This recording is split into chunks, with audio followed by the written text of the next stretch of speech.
The more data you give the computer, the more it, I'm not going to say understands, but the better it can predict. And thinking about how we use AI at different levels, right? So we can use AI for analysis, right? So that's, I have a lot of data, I aggregated it, and I learned these really interesting things, right? Like that is great. And, but beyond that, we can automate things, right? So boring things that designers don't want to do or that take them a lot of time.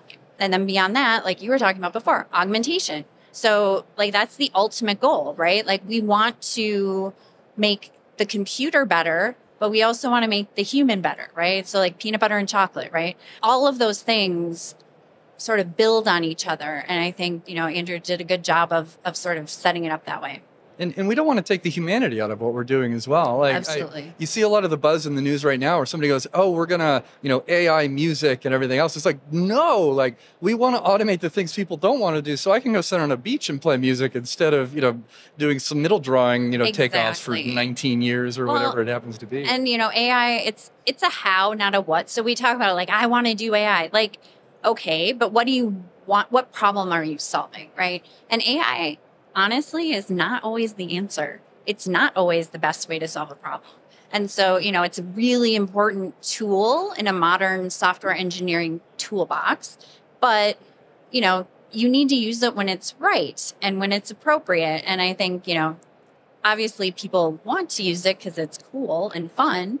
But, there's a lot of problems you don't need it for either. Yeah, absolutely. I think that's where the hype narrative comes up a little bit sometimes. Absolutely. Where we go. I think every technology company, regardless of what industry they're in the last 6 months has announced something with AI. And it's just like, well, does that really do anything for your customers? Or did you think that was important for raising your Series B round or something? Well, right. And I mean, so ultimately, a new product should address like either a customer need you haven't addressed in the past, or, we have plenty of products that we could just, replace the guts of with AI and improve them, right? Yeah. And in those cases, maybe you won't notice.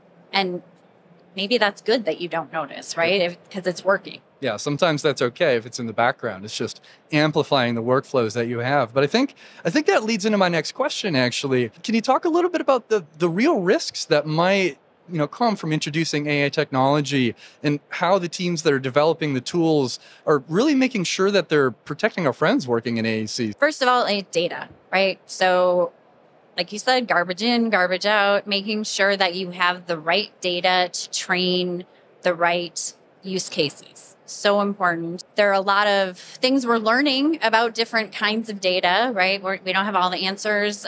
Sometimes processing data one way will lead to better results. Sometimes, there's a lot of science and experimentation going on, which is a lot of what my team does. But again, it's looking at what's the right tool for the job. There's always going to be danger in construction work.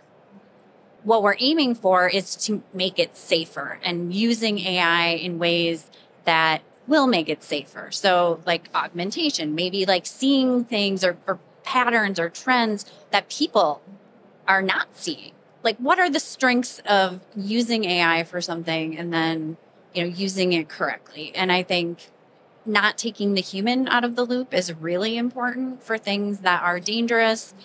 And we're also working on my team to do a lot of AI alignment, which is where we look at the output of the algorithms and we then kind of train secondary algorithms or use reinforcement learning to align them to what is either safer or people like better, right? So that also is a really important tool for what we're doing. In the safety conversations, one that I really like using as an example, actually, because you think about it from, a large project, $200 million construction project. You've got your safety professionals on site. They do their site walks. They're looking for risks. They're analyzing all these things.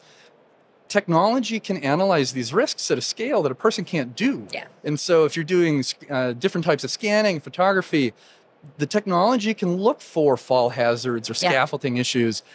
That's not to say that your super shouldn't go out and do these site walks or anything, because that human element is so important.